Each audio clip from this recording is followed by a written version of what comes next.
went along with things like all the rest of us.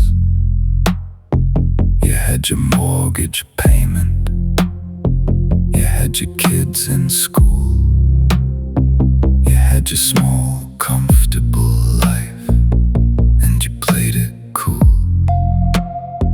You saw the signs, of course you did.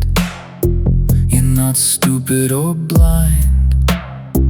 You just decided that your comfort was worth more than your spine.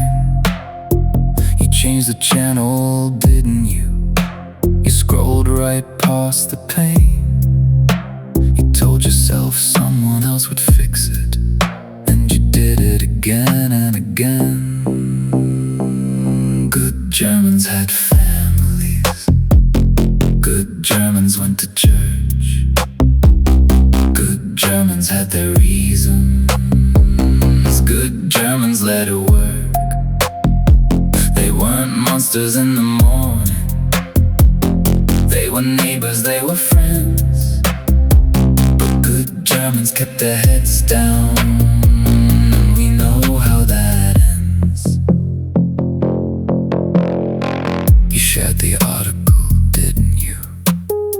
You typed the angry words. You told yourself that counts for something, but nobody heard. Because typing isn't standing, and sharing isn't fight, and knowing what is happening doesn't make it right.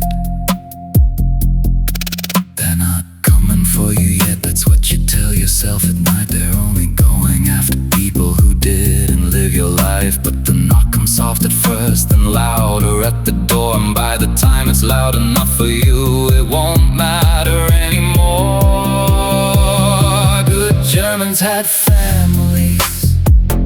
Good Germans went to church. Good Germans had their reasons. Good Germans let it work. They weren't monsters in the morning. They were neighbors, they were friends. Good Germans kept their heads down, and we know how that ends. What will your grandchildren ask you when they study this in school? Will you say you were busy? Will you say you were a fool? Will you say you didn't know? Will you say you couldn't win? Or will you finally have to tell them you knew and stayed within? Good Germans had excuses. Good Germans had their fears. Good Germans had their reasons. Good Germans had their tears.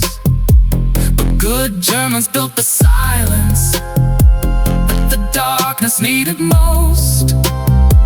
And good Germans are the reason that we still live with them.